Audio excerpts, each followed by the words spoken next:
All right, in this little video presentation that I'm doing, I want to have you think just a little bit about the Adobe Creative Suite. That's what we're talking about here today, the Adobe Creative Suite. Now, I don't know what you call this thing that I'm looking at right here. I don't know what Deb Fish would call it. I only know that I've been doing this kind of thinking and this kind of mapping for about 35 years, so this is the way I think. So take a little trip with me, if you would. The Adobe Creative Suite, that's what we're talking about here today. Well, okay, first of all, let's just kind of be a little bit clear about what it is. I want you to know that it's available on the application catalog. All right, and if you're not terribly familiar with the application catalog or how to use it, then I'm sure that you can get help. I would help you. I'm sure that there are other staff members that would help you. The tech department would help you. But here's the first thing that I want to start with today. Things like Photoshop, Adobe Illustrator, Adobe InDesign, Adobe Acrobat. And I'm not talking Acrobat Reader. I'm talking about the full program Acrobat, which has some pretty darn cool capabilities. These are all available, plus lots and lots and lots of others Adobe applications that I'm not even mentioning right now. They're available on the application catalog and can be downloaded and installed on your laptop. Now, you know, these things are all about, you know, the name of the suite is the Creative Suite. Well, you know, let's not let that scare you a whole lot. This isn't all rainbows and unicorns.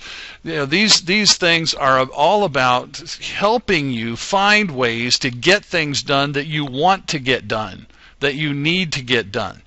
And so now, you know, we kind of transition from this. The Adobe Creative Suite is certainly involved in this right here. And let's face it, folks, we are in a content delivery business. That's what our job is about. Now, we want our kids to be involved in higher level thinking, yes, absolutely. But before they're ever going to be able to be involved in higher level thinking, we got to get the goods to them somehow. And you know, and this is not your first rodeo. You know lots of ways to do that. You know ways to get the information to them, get it into their hands, into their heads, into their hearts.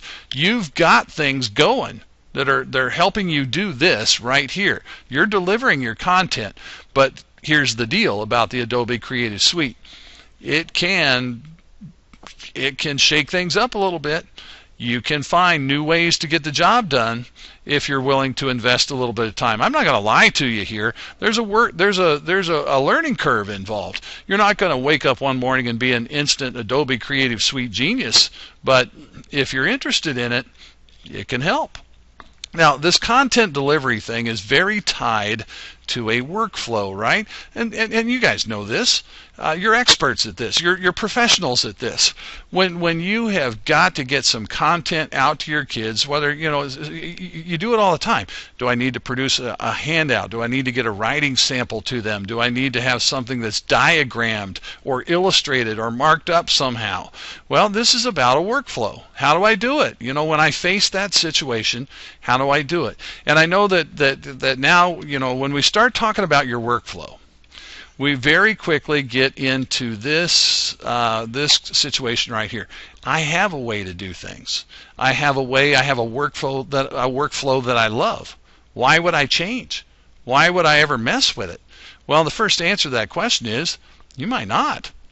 You know, I'm going to throw these things out here today, and you may see a little bit about what they're about, and I have some other things that are coming on down the road, and you may not ever get involved in using the Adobe Creative Suite. And guess what? You know what? That's your call.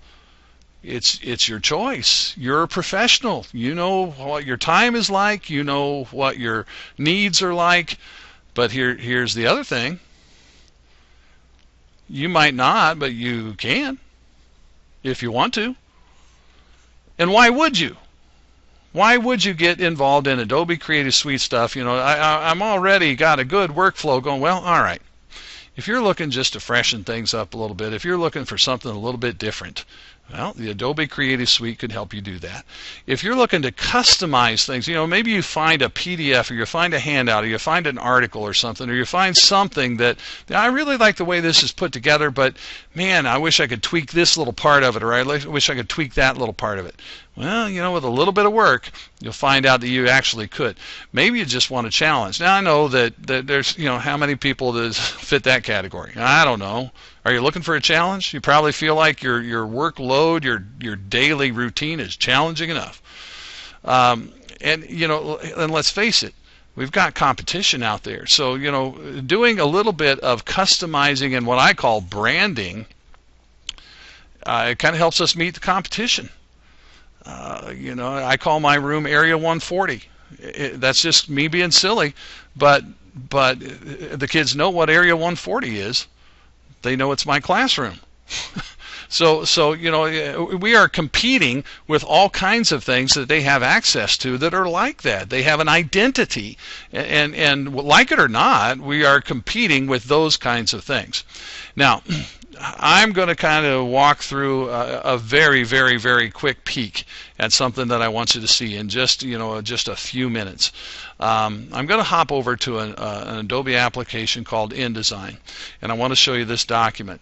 Now, this comes from the Disaster Defense Department, and it is a bulletin that they put out about zoo stampede preparedness. Because let's face it, let's take a quick run through of this document, and I'll zoom in on this a little bit so you can see. We live within a 50-mile radius of a zoo. So here's the plan they have in place. These seismic detectors around Plainfield go off if there's unusual vibration. Now, at that time, the Stampede Alert Riser helmet would be handed out to each student. I'm sure that Judd has got this in the budget. Now, these helmets have a metal plate on the top of them and handles on the side. Each student takes the Stampede Alert Riser Assist helmet, or the SARA, and puts it on top of their head and holds firmly to the handles. And then as the stampede approaches, a strong electrical current is sent through the conduits in the ceiling. Now, see, again, this summer we're doing the piping and the networking and things that just build it right in. I think that Judd's got it in his budget. All right, so the electrical current goes through the ceiling, becomes a magnet, it pulls the helmet up to the ceiling, the kids hang on, and look, the animals just run right underneath us. Now, you might be thinking, a stampede's not going to get inside the building. Have you seen Jumanji? Huh? Have you seen Jumanji? You never know. Now, once the stampede is clear, the electrical current stops and everybody drops back down to the floor safely. Well, now, get used to it here, folks. If you're going to hang around me much, I do a lot of kind of silly stuff. But all of the components of this little handout, what I'm trying to show is this is kind of a custom designed document that I put together.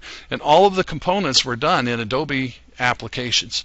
Over here in Photoshop, and I'm going to pull up this real quickly here. I've got this the photographic banner that you saw a moment ago. And I mean, if Justin Bieber were around, we would have a real disaster. All right, and that photographic banner was put together in Photoshop and pulled into InDesign. The little logo, well, there's the helmet. You see the helmet there, and the little illustrations, and they're silly illustrations, but with a little bit of work, you can learn how to do your own kind of illustrating in Adobe Illustrator, and you can make diagrams and illustrations that custom fit your situation. And that's the value of this.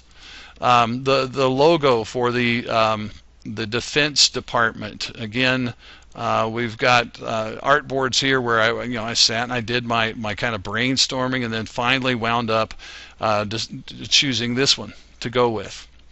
Notice how the blue and black triangles are interlocking. Well, that's a little Adobe Illustrator trick there that is really not that hard, but again, I'm not going to lie to you, there's a little learning curve involved. All right, so again, this document that we see in Adobe InDesign was really put together. Now the text boxes are just done within InDesign itself, and it's all kind of put together by using Adobe applications and pulling it all together. And by the way, any of these applications, Photoshop, Illustrator, InDesign, have the capability to take what you have created and just export it out as a PDF file. PDF files can be uploaded to Schoology or put on your website or whatever you feel like you might need to do with them. So this little movie that you've watched here is not intended to give you a lot of skill in the Adobe applications. It is intended to kind of show you what might be possible. And that's really all we're after right now. Now stay tuned. There's more coming down the road.